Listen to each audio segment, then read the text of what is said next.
2012년 시작된 지가 엊그저께 같은데 벌써 반년이 지나고 7월이 시작되었습니다. 참 세월 빠르죠? 안 빠른가 봅니다. 저만 빠른가 봅니다. 오늘은 지난 반년 동안 우리를 지켜주시고 보호해주시고 인도해주신 여호와 하나님께 감사함으로 예배드리는 맥주 감사 주일입니다. 제가 전에 섬기던 교회에서는 보리가 피어 있는 걸 많이 보았습니다. 그래서 보리를 이렇게 보리밭을 보면서 사진도 찍고 했습니다만은 요즘에 뭐 보리 보기가 참 힘들지요. 그래서 농사를 잘 짓지 않고 이럴 때에 맥주 감사헌금이라는 것이 큰 의미가 없지 않느냐 하고 부정적인 생각을 가진 분들도 있습니다만은 그래도 연초부터 이 초여름까지 하나님께서 우리들에게 수입을 허락해 주시고 또 건강도 주시고 평안하게 해주시고 도와주시고 인도해주신 은혜를 헤아려서 감사드리는 것이 봄에 감사드리는 그런 맥주감사주일이다라는 정신이 더 합당하지 않을까 합니다. 농사에서 거두들인 보리는 없어도 진정한 감사와 기쁨 그리고 은혜 가득한 오늘 맥주감사주일이 되기를 주님의 이름으로 축원합니다. 말씀을 나누어 듣기 전에 주위분들과 함께 웃으면서 주님의 이름으로 그분을 축복합니다. 안아주시면서 하반기에도 하나님 축복 많이 받으세요. 이렇게 인사하겠습니다.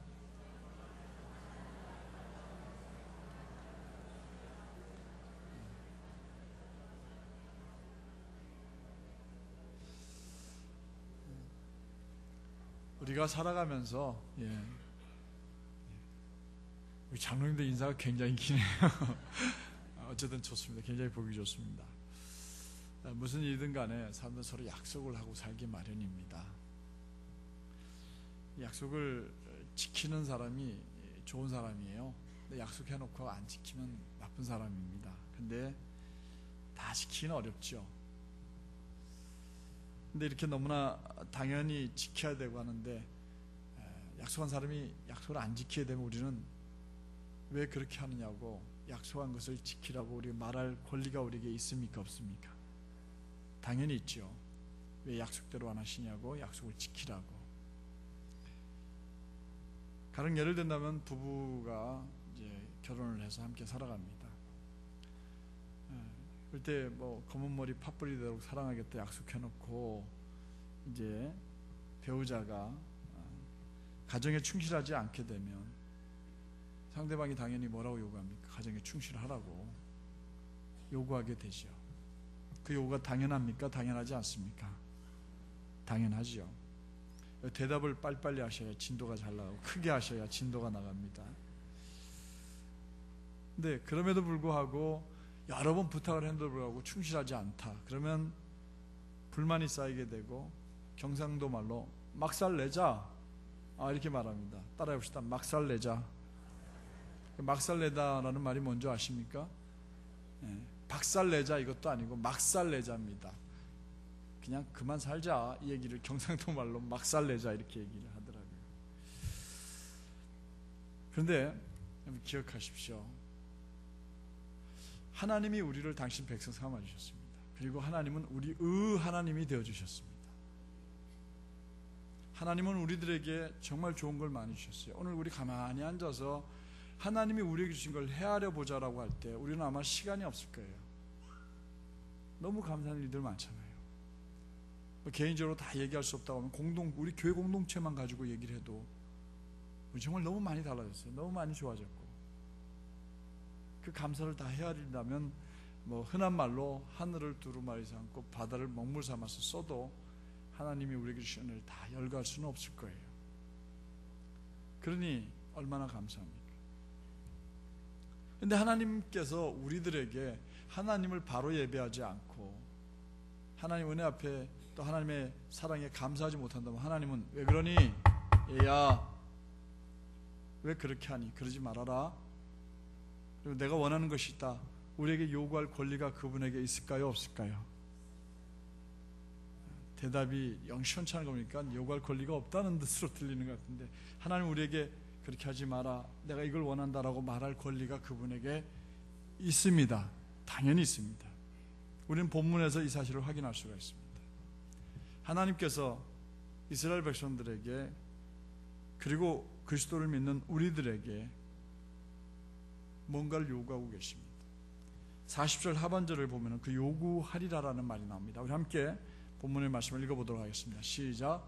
거기서 너희 예물과 너희가 드리는 첫 열매와 너희 모든 성물을 요구하리라. 요구하리라라는 말은 미래형입니다. 그렇죠? 미래에 쓰여져 있는 말이에요. 그러니까 지금 이 상황은 지금 요구한다니까 빨리 가져와라 이게 아니라 요구하리라는 거예요. 이 말씀의 상황을 이해를 해야 돼요. 이 지금 이스라엘 백성들이 바벨론으로 포로로 끌려갔고 나라가 없어져 버렸습니다.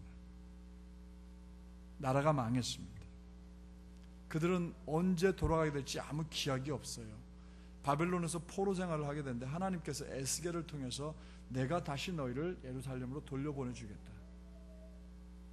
나라를 회복시켜주겠다. 너희는 돌아가서 예루살렘 성전을 회복하고 성벽을 다시 쌓게 될 것이다. 그때 그 산에 올라가서 너희가 하나님 앞에 예배 드릴 때 내가 그때 너희에게 예물과 첫 열매와 성물을 요구하리라 이렇게 말씀하신 것입니다. 하나님께서는 오늘 본문을 보니까 세 가지를 요구하셨어요. 첫째는 우리들이 하나님 앞에 나올 때에 예물을 가지고 오라고 요구하실 거라고 얘기하셨어요. 두 번째는 한 해의 농사의 첫 열매를 가져오라고 요구하시겠다고 말씀하셨어요. 마지막으로 성전에 쓰여지는 모든 성물, 물건들을 가져오라고 요구하신다고 하셨습니다. 이 가운데, 이 세 가지 가운데 오늘 우리가 묵상하고자 하는 것은 바로 이 첫 열매입니다. 이 첫 열매는 물론 가을의 추수 열매일 수도 있습니다만은 오늘은 맥주 감사주일이기 때문에 봄에 거둔 곡식과 열매와 채소를 첫 열매로 드리라 이렇게 요구하신다고 우리는 이해하면 됩니다. 봄이 되면 사람들은 한 해 농사를 시작해서 밭을 갈고 씨를 뿌립니다. 그리고 뭘 해야 될까요? 밭을 갈고 씨를 뿌려 놓은 다음에 할 일이 별로 없습니다. 다만 기다리는 것이 하나 있습니다. 뭘 기다려야 할까요? 비를 기다려야 합니다. 만약에 올해처럼 이렇게 가뭄이 이것이 조금만 더 길어졌다고 하면 올해는 정말 큰 흉년을 겪어야 했습니다. 하나님께서 지난 금요일과 토요일날 비를 내려주셨어요. 그 비를 PT병에 받아서 파는 것으로 계산한다면 얼마나 될까요? 상상을 초월하는 금액입니다. 한국 전역에 해갈이 다 되도록 하나님이 비를 쏟아 부어 주셨습니다. 만약에 하나님께서 비를 허락하지 않았더라면 심어놓은 모든 씨앗은 타버리고 말았을 것이고 열매는 거둬들일 수가 없게 됩니다. 결국 열매를 거두게 하는 것은 농부들의 수고보다 더 근본적인 것이 바로 비와 햇볕을 내려주시는 하나님의 전적인 은혜인 것입니다. 그렇다면 하나님께서는 우리들에게 첫 열매를 내게 가져오라고 요구할 권리가 그분에게 있음을 우리가 인정해야 될 줄로 믿습니다. 그렇다면 우리는 하나님 앞에 첫 열매를 가져와 섬겨야 합니다. 근데 우리는 농사를 짓지 않습니다. 뭘 드려야 할까요? 결국 우리는 맥주를 거둬들이는, 보리를 거둬들이는 이 시기쯤에 다시 한번 우리가 살아온 지난 날을 돌아보면서 한 해의 절반을 돌아보면서 하나님 앞에 감사를 드리자. 여러분들 감사한금을 준비해서 여기 헌금으로 이렇게 드렸던 겁니다. 그렇다면 여러분들은 어떤 마음으로 이 예물을 드렸을까요? 하나님은 어떤 마음으로 첫 열매, 즉 감사를 드리길 원하실까요? 하나님께서는 어떤 모습으로 드렸든 간에 어쨌든 이 예물을 받으시기를 원하는데 기쁨으로 받기를 원하신다는 거죠. 그러면 이걸 말을 뒤집으면 하나님이 기쁨으로 받을 수 있도록 우리가 드려야 한다는 겁니다. 하나님 드리면 그냥 기쁨으로 받으시지 뭘 그걸 또 고민을 하시냐고. 아닙니다. 하나님이 기쁨으로 받는 예물이 있고 기뻐하지 않는 예물이 있다는 걸 우리는 기억해야 합니다. 본문 40절 말씀을 한번 읽어보도록 하겠습니다. 한번 읽어보겠습니다. 시작. 주 여호와의 말씀이니라. 이스라엘 온 족속이 그 땅에 있어서 내가 거룩한 산 곧 이스라엘 높은 산에서 다 나를 섬기리니 거기에서 내가 그들을 기쁘게 받으리라. 여기 쓰여져 있는 용어들이 다 미래형입니다. 그러므로 지금은 바벨론의 포로로 있지만 너희들이 이제 예루살렘에 돌아가게 되고 거기서 높은 산에서 다 나를 섬기리니 거기서 내가 너희를 기쁘게 받으리라 이렇게 말씀하셨어요. 현대어 성경으로 이 말씀을 다시 한번 읽어볼까요? 이해하기 쉽게 하기 위해서 읽어봅니다. 같이 읽어보겠습니다. 시작. 이스라엘 땅 한복판에 있는 나의 거룩한 산에서 이스라엘 백성 전체가 나를 섬기게 되면 거기서 너희가 규정대로 바치는 온갖 제물과 천 예물과 성물을 내가 기쁘게 받겠다 이렇게 하셨습니다. 분명히 미래지요. 이스라엘 한복판에 우뚝 솟아있는 산이 하나 있습니다. 그 산을 가리켜서 시온산이라고 말합니다. 그 시온산 꼭 이렇게 언덕을 평평하게 깎아서 거기에 세운 마을이 하나 있었는데 그 도시가 바로 예루살렘이라는 도시입니다. 거기에 예루살렘 성전이 있습니다. 그곳에서 지금은 거기가 폐허가 되어서 아무도 살지 않지만 이제 내가 너희를 다시 돌려보내게 되면 거기에서 너희들이 모여서 여호와인 나를 섬기게 되면 거기서 여호와 하나님께서는 규정대로 드리는 온갖 예물과 첫 열매와 성물을 내가 기쁨으로 받겠다 이렇게 말씀하신 것입니다. 그러므로 우리는 성전에 모여서 온갖 예물과 이 봄의 첫 열매와 성물을 하나님께서 기쁨으로 받을 수 있도록 드려야 합니다. 그런데 바라는 것은 내년에는 혹시 시골에 보리 농사를 하신 분들이 있으면 보리를 좀 보내달라고 하십시오. 그래서 보리를 좀 몇 자루 여기다 쌓아놓고 그날은 우리 보리밥 먹는 날로 했으면 좋겠습니다. 아니면 그 다음 주날 보리밥 먹는 날로. 대신에 방구는 사양하겠습니다. 그래서 보리를 좀 여기에 이렇게 쌓아놓고 해야 맥주 감사절일 것 같아요. 그렇다면 어떻게 드리는 예물을 하나님이 기쁨으로 받으실까요? 이런 예물이 되려면 두 가지가 충족이 돼야 됩니다. 성경을 가만히 들여다보면 이스라엘의 모든 백성, 온 백성 전체가 하나가 되어 하나님을 섬기며 드려지는 예물을 받겠다고 하셨습니다. 이스라엘 공동체가 하나가 되어 모두가 드리는 예물을 이어야 한다는 얘기죠. 그리고 두 번째는 규정대로 아무거나 가져다 갖다 드리는 것이 아니라 규정대로 하나님께서 명령하신 대로 예물을 드려야 하나님이 기쁘게 받으시겠다고 하셨습니다. 여기서 우리는 한 가지 중요한 것을 깨달아야 됩니다. 정신을 번쩍 차려야 됩니다. 하나님께서 우리들이 어떤 내용의 것을 얼마만큼 많이 드리느냐에 따라 기분이 좌우되는 분이 아니라는 사실을 빨리 눈치채야 합니다. 하나님께서 기쁨으로 받으시는 예물은 양이 아닙니다. 질이 아닙니다. 정말 중요한 것은 드리는 이들 모두가 하나가 되어 드리는 예물을 받으신다는 것을 기억하시기 바랍니다. 그러므로 예물을 드리는 이들은, 이스라엘 공동체는 하나가 되어야 해요. 한 마음이 되어야 돼요. 그들은 서로 사랑으로 뭉쳐야 합니다. 서로를 위하는 마음을 갖고 서로 화목하고 서로를 용서하고 서로 화평을 누리며 하나님 앞에 나와 정말 기쁨으로 감사함으로 예배드리고, 예배드릴 때 누구도 마음에 걸리지 않고 정말 기쁨과 행복함으로 예배드릴 때 그때 드리는 예물을 하나님 기쁘게 받으신다고 말씀하셨습니다. 혹시 집에서 맥주 감성 가지고 부부싸움 하신 분은 안 계시죠? 조금만 넣어라 뭐 이렇게 투닥거리신 분은 없으시죠? 우리가 무엇을 얼마를 드릴까 염려하기 이전에 날마다 더욱 우리는 하나 되기를 힘써야 합니다. 우리가 더욱 한마음이 되기를 힘써야 할 줄로 믿습니다. 우리 모두가 주일이 되면 하나님 앞에 나와서 예배를 드리는데 어느 교회라고 말씀드리지 않겠습니다만 부딪히고 싸우는 모습은 하나님이 원하는 게 아니에요. 그런데 자녀들이 아버지 제가 오늘 맛있는 거 대접할게요 해놓고는 모셔다 놓고는 메뉴 가지고 이거 먹자 저거 먹자 자녀들이 싸웠다고 생각해 보십시오. 그럼 부모님이 그거 먹는 마음이 즐거울까요? 됐다. 마음이 기쁘지 않으시죠. 그러므로 하나님 앞에 모인 우리들은 하나가 돼야 돼요. 모두가 주일이 되면 하나님 앞에 나와서 우리는 정말 행복한 모습으로, 평화로운 모습으로, 화목한 모습으로 하나님을 섬겨야 합니다. 그럴 때 하나님이 그것을 먼저 기뻐하시고 그 다음 드리는 예물을 받으신다는 사실입니다. 그러므로 우리 동안성결교회는 더욱 하나가 되어야 할 줄로 믿습니다. 한 마음을 품으시기 바랍니다. 모두가 성령에 매는 줄로 하나가 되는 동안성결교회가 되어야 할 줄로 믿습니다. 사랑으로 하나 되는 우리 동안성결교회 성도들 되시기를 주님의 이름으로 간곡히 당부를 드립니다. 하나님께서 요구하시는 이 첫 열매를 요구하시는 하나님께서 더 나아가서 우리에게 어떤 모습으로 드리기를 원하느냐? 거룩한 모습으로 드리기를 원하십니다. 어떠한 모습으로요? 거룩한 모습이요.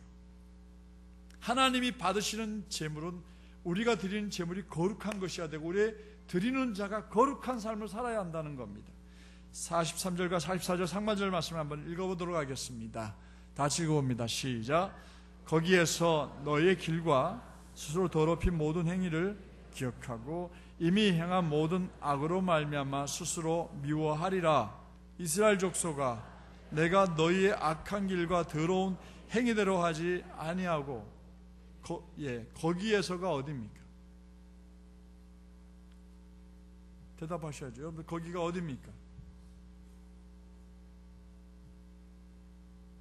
거기가 어디입니까? 이스라엘 백성들을 돌아가게 해가지고 돌아와서 하나님 앞에 모여서 예배드리는 거기 어디입니까? 예루살렘 성전이죠. 근데 이것도 지금 시제가 미래예요. 앞으로 있을 일이에요.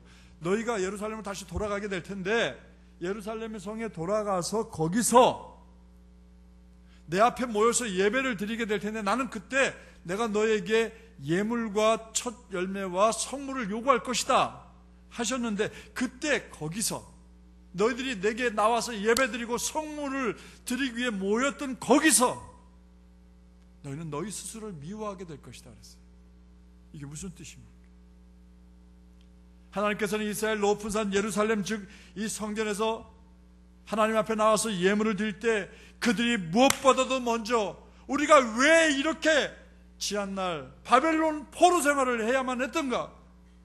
왜 우리 민족이 이 성산을 떠나서 우리가 그 고통스러운 시간들을 보내야 했던가?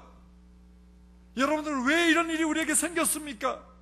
우리가 지난날 우리 선조들이 했던 일들을 돌아봅시다. 우리가 하나님을 바로 섬기지 못했어요. 우상을 섬겼어요. 하나님을 떠나 살았어요. 우리의 행위가 너무 악했어요. 우리가 너무 악한 삶을 살았어요. 우리 스스로 가슴을 치고 회개해야 합니다. 하고 우리가 그 이스라엘 백성들이 자신들이 살았던 악한 길과 그 행위를 주님 앞에 토해내게 될 것이라고 말씀했어요. 그러므로 하나님은 예물을 드릴 때 당신을 섬기러 나왔을 때에 드린 걸 덜렁덜렁 받아먹는 그런 신이 아니란 뜻이에요. 다시 말해서 하나님께서는 당신을 섬기기 위하여 예물과 첫 열매와 성물을 들고 당신 앞에 나온 이들이 먼저 예물을 드리기 전에 해야 될 일은 자신의 모습을 돌아보고 자신의 삶을 회개한 다음에 주님 앞에 나와 드릴 때 그 예물을 내가 기뻐하리라 라고 말씀하신 줄 믿으시기 바랍니다. 그 다음에 하나님께서는 왜 이렇게 예물 드리는 사람들이 성도들이 여러분과 내가 자신의 모습을 먼저 돌아보기를 원하시는 걸까요? 이유가 있습니다. 41절의 하반절에 그 이유가 나와 있습니다. 다 같이 읽어보도록 하겠습니다. 시작. 내가 또 너희로 말미암아 내 거룩함을 여러 나라의 목전에 나타낼 것이며. 하나님은 거룩한 분이심을 여러분들 믿으십니까? 하나님은 거룩한 존재임을 믿으십니까? 하나님께서 이스라엘 백성들이 하나님 앞에 나와 예물과 첫 열매와 성물을 드릴 때 거룩한 삶과 생활을 먼저 요구하시는 가장 근본적인 이유는 당신이 거룩하기 때문입니다. 하나님께서는 당신을 예배하러 온 사람을 통하여 세상에 당신의 거룩함을 나타내기를 원하신다는 거예요. 우리가 섬기는 여호와 하나님은 거룩한 분이다라는 걸 우리의 삶을 통해서 나타내 보여주기를 원한다는 거예요. 우리가 섬기는 하나님은 죄를 미워하고 악한 일을 미워하고 사랑하며 서로 도우며 선한 일을 행하는 것을 좋아하는 신이라는 것을 우리가 세상 속에서 보여주기를 원하십니다. 그래서 세상들이 그걸 보고 야, 아무개가 섬기는 그 신은 거룩한 신이구나, 그를 섬기는 사람들로 하여금 바르게 살도록 하는구나, 야, 정말 좋은 신이야 하고 거룩함을 사람들 앞에 나타내기를 원하신다는 말이에요. 우리 정말 두려운 마음을 가져요. 세상 속에서 하나님이 정말 원하지 않는 죄악된 삶을 살다가 주일날 됐다고 성경책 털어가지고 들고 가방 속에 꾹 쳐박아놓았던 성경책 들고 교회에 나와서 앉아있다고 해서 우리가 예배자냐 하는 거예요. 하나님은 그렇게 예배드리기 이전에 6일에 우리의 삶을 보신다는 겁니다. 그 삶을 하나님이 보신다는 거예요. 그 삶을 통하여 하나님은 믿지 않는 사람들에게 하나님의 거룩한 모습을 보이기를 원하신다는 겁니다.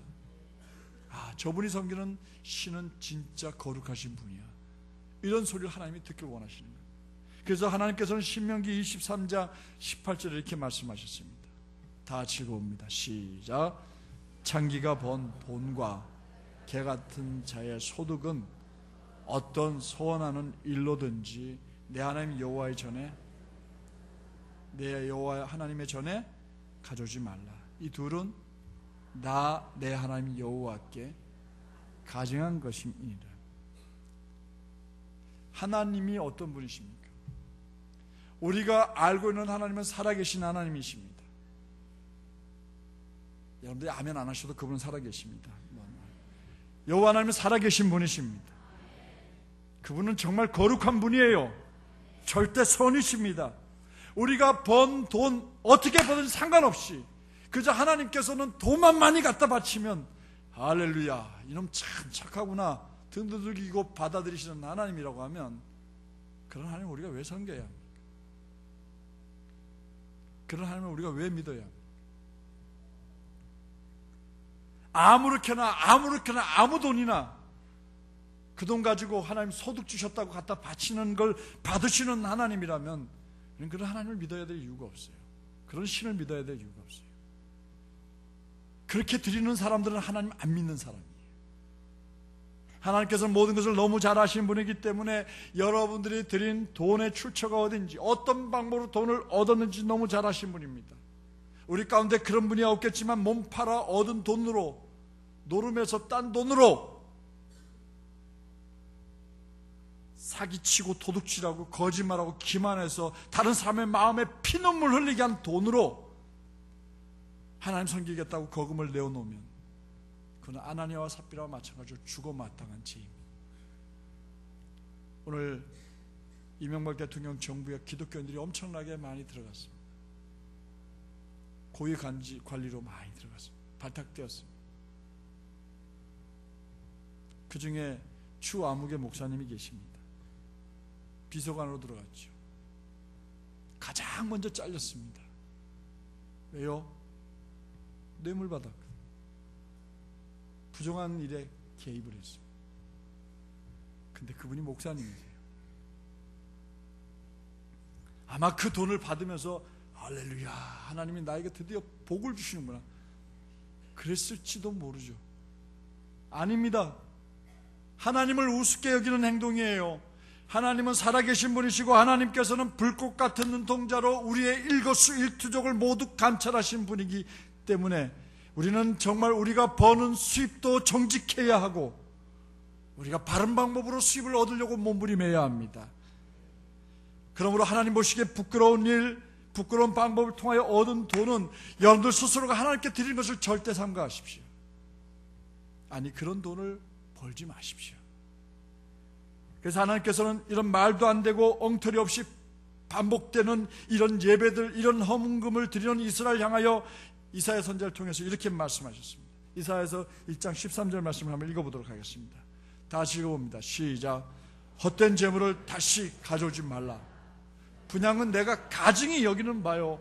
월삭과 안식일과 대로 모이는 것도 그러하니 성회와 더불어 악을 행하는 것을 내가 견디지 못하겠노라. 여기서 재물을 가져오지 말라고 하지 않았어요. 어떤 재물을 가져오지 말라? 헛된 재물이. 하나님이 함께 성회로 모여 성도들이 모이는데 악을 행하는 것을 내가 못 견디겠다고 하나님 말씀하십니다. 하나님께서는 당신을 진여로 섬기지 않고 거룩한 삶을 살지 않으면서 주일이 되었다고 모여서 드리는 예배를 하나님은 원하지 않으세요. 가난한 백성들에게 피눈물 흘리게 만들고 빼앗은 것으로 하나님을 섬기는 그 행위 자체를 하나님은 나 싫다 하지 말아라 하십니다. 그래서 이사야 11장 1절에 하나님은 호통을 치십니다. 함께 읽어보도록 하겠습니다. 여호와께서 말씀하시되 너희의 무수한 재물이 내게 무엇이 유익하냐? 나는 순양의 번제와 살찐 짐승의 기름에 배불렀고 나는 수송아지나 어린 양이나 염소의 피를 기뻐하지 아니하노라. 하나님이 예배를 기뻐하지 않으신대요. 하나님이 제사를 기뻐하지 않으신대요. 어떤 제사입니까? 헛되게 바람직하지 않게 드리는 제사들, 형식적으로 된 제사를 기뻐하지 않으십니다. 어떻게 살든지 어떤 방법으로 준비하든지 상관하지 않고 그저 많이 드리면, 고급스러운 것으로 드리면 된다고 생각하는 사람들에게 경고하신 하나님, 그 이유를 이렇게 설명했어요. 15절 하반절 말씀입니다. 시작. 이는 너희 손에 피가 가득함이니. 이 피는 누구의 피입니까? 내 피가 아니에요. 내 피는 희생의 피죠. 누구의 피예요? 이웃을 아프게 한 피로 하나님께 드리는 제물 나 원하지 않는다 하신 겁니다. 그러므로 어떻게 해야 됩니까? 이사야서 1장 16절과 17절에 이사야는 이렇게 말합니다. 함께 읽습니다. 너희는 스스로 씻으며 스스로 깨끗하게 하여 내 목전에서 너희 악한 행실을 버리고 행악을 그치고 선행을 배우며 정의를 구하며 학대받는 자를 도와주고 고아와 위하여 신원하며 과부를 변호하라 하셨느니라. 우리 교회에 일부 예배 때 주의 천사들이 오십니다. 저는 그분들을 이렇게 행여자 이렇게 불러서 용어를 바꾸라고 그랬습니다. 우리 교육자들한테 바꾸라고. 그분들은 주의 천사라고. 그분들을 주님이 우리에게 보낸 천사로 대접하지 않는 한 우리 교회는 정신이 썩은 거라고. 어떤 분은 죄송합니다 목사님, 새벽까지 포마셨어요. 우리가 주는 돈으로 가서 이제 또 사 먹을 것 좀 뻔히 압니다. 그분들이 처음에 왔을 때보다 지금 곱이 늘었어요. 왜냐하면 드리는 금액이 곱이 늘었거든요. 처음에는 우리가 1,000원씩 드렸는데 그게 무슨 대단한 거라고. 근데 초코파이하고 야구트하고 이렇게 드립니다. 지난 성탄절 때는 또 깜짝 쇼를 했죠. 그때 목도리도 사고 양말도 사고 막 이런 거 사가지고 드렸습니다. 근데 이제 1,000원씩 드리니까 다른데 더 많은데 주는데 가신지 어쩐지 좀. 근데 우리 교회 성도들 가운데 어느 분이 1,000원은 좀 그렇다 싶어가지고 매주 이름을 안 밝히고 5만 원씩 헌금을 해요. 그래서 이제 우리 교회에서 그 돈하고 이렇게 해가지고 2,000원씩 넣어드리니까 이게 78명, 오늘 73명인가 늘어버렸어요. 나머지 5만 원도 누가 좀 책임져 주시기 바랍니다. 그래야 한 15만 원 정도 될 거 아니겠어요. 근데 저는 그분들 다 나갈 때까지 한 분 한 분 손잡습니다. 할아버지 건강하세요? 참 잘 오셨어요. 다음 주에 또 봐요. 어떤 할머니는 손을 이렇게 오른손을 다치시고 이게 안 좋아가지고 손을 못 내미십니다. 그러면 제가 다른 손을 꼭 잡아드립니다. 하나님이 원하시는 것, 하나님이 원하는 교회가 어떤 교회일까요?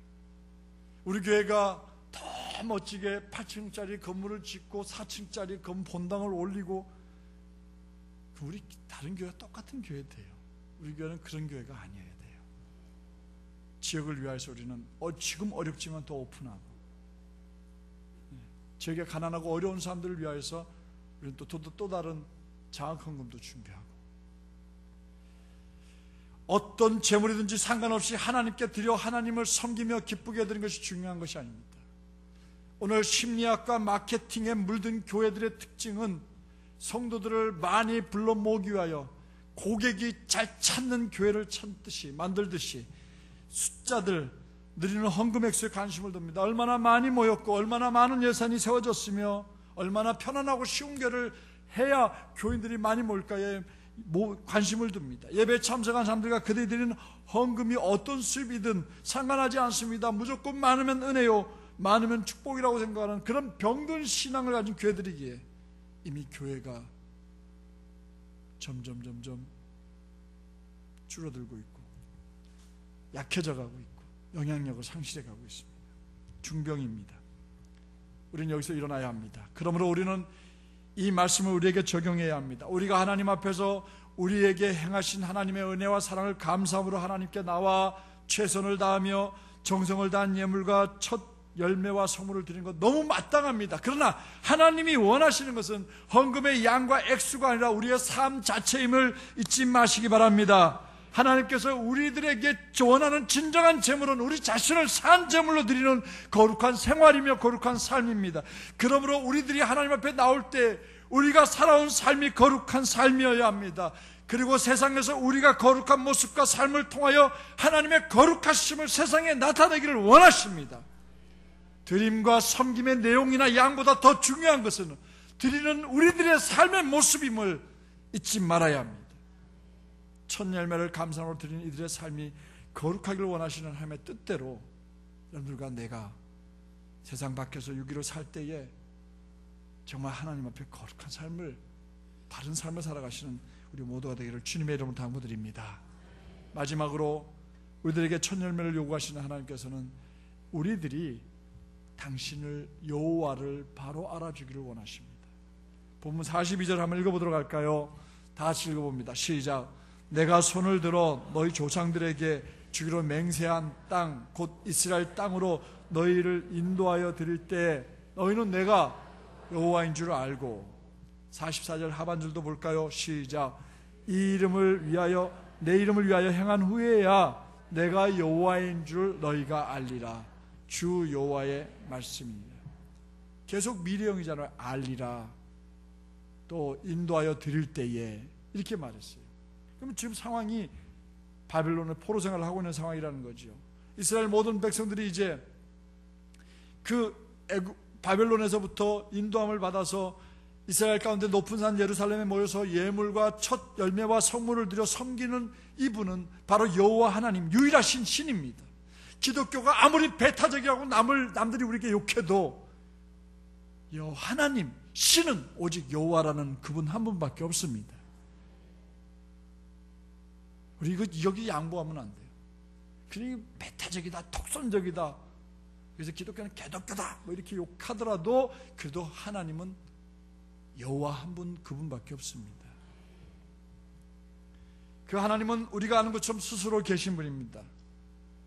그 하나님만 유일한 예배를 받으실 분이시기 때문에 우리의 경배도 그분에게만 드려져야 되지.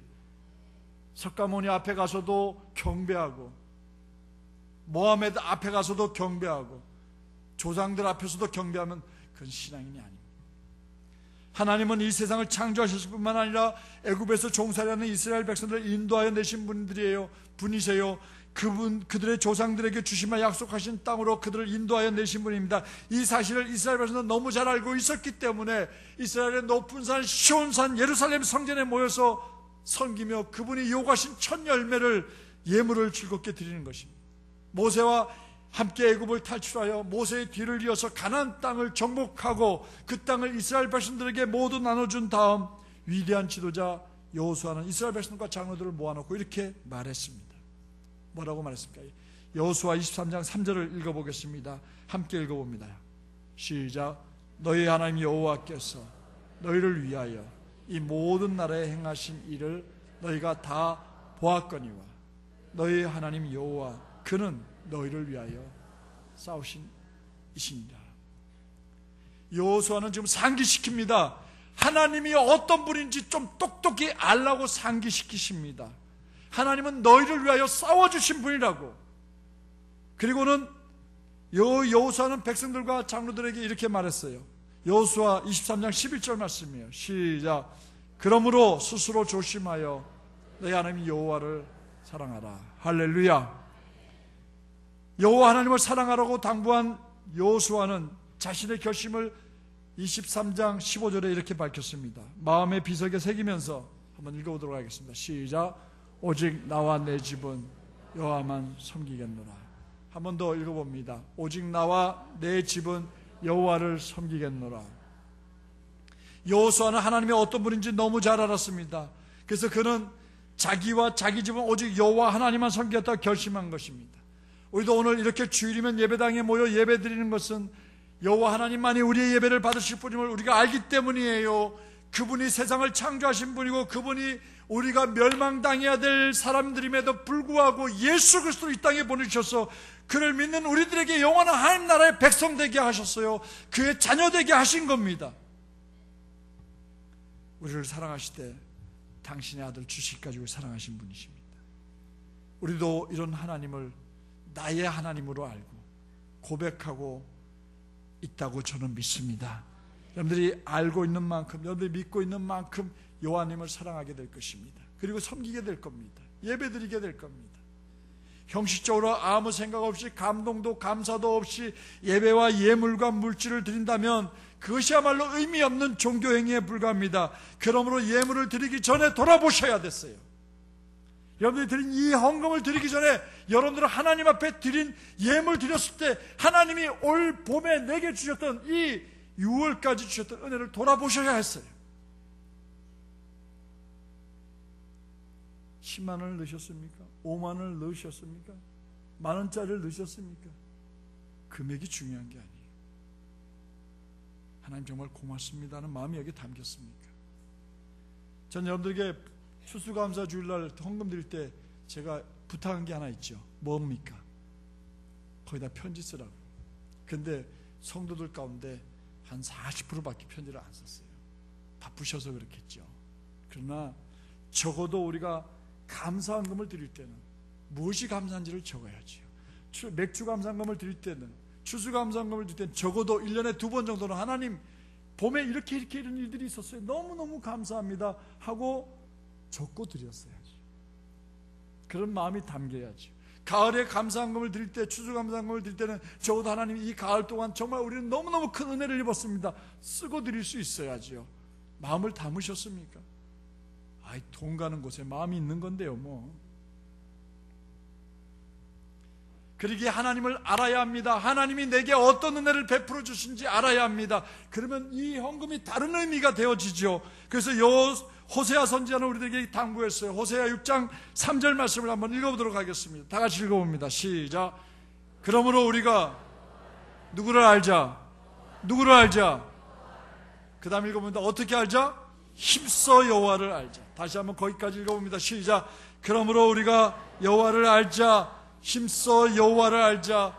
그의 나타나심은 새벽빛같이 어김이 없나니 비와 같이 땅을 적시는 늦은 비와 같이 우리에게 임하시리라. 하나님께서는 새벽이면 우리에게 나타나는 태양빛처럼 어김없이 나타나시는 분이십니다. 땅을 적시는 늦은 비처럼 우리의 마음을 촉촉하게 적셔주시는 분이십니다. 그러므로 우리가 이 여호와 하나님을 힘써서 알자고. 그러면 우리는 더 자연스럽게, 더 진실하게 감사를 드리게 되고 하나님 앞에 바른 예배를 드리게 된다는 거죠. 찬송 여러분, 이제 말씀을 정리합니다. 우리는 오늘 2012년도 상반기를 지내면서 지난 6개월 동안 우리들에게 소득에 있게 하셨을 뿐만 아니라 우리를 지켜주시고 인도해 주시고 동행해 주신 하나님 앞에 감사하기 위하여 맥주 감사주일로 여기에 모였습니다. 늘 빈손으로 모이지 않고 하나님께 봉투에 봉투 담아서 드린 것 제가 압니다. 근데 거기 감사가 담겼습니까? 아니면 돈만 넣으셨습니까? 우리의 형식적인 종교 행위는 아니었습니까? 하나님이 이 예물을 정말 기쁘게 받으실까요? 혹시 이거 드리면서 이거 많은데 라고 생각하지 않으셨을까요? 잘하셨습니다. 하나님이 요구하신 첫 열매를 들고 나온 여러분들 잘하셨습니다. 하나님 분명히 기쁘게 받으실 거예요. 그러나 하나님은 여러분들이 이 예물을 드리면서 지난 6일 동안, 아니 봄 동안 6개월 동안 어떻게 살았는지 우리를 돌아보기를 원하시는 거예요. 그리고 우리가 바르게 살기를 원하는 거예요. 이번 가을에 추수 감사헌금을 드릴 때 정말 하나님 부끄러움 없이 나와서 예물을 드릴 수 있는 우리의 삶이 되어야 될 줄로 믿습니다. 하나님 더 바르게 알기를 원하세요. 하나님이 얼마나 내게 큰 은혜를 베푸셨는지 더 바르게 알기를 원하셔요. 그 하나님을 바로 알고 또 거룩한 삶을 통하여 우리가 드리는 모든 것을 기쁨으로 받으시도록 우리 하나님 앞에 영광 돌리고 더 바르게 살아가는 우리의 삶이 되기를 주님의 이름으로 당부드립니다.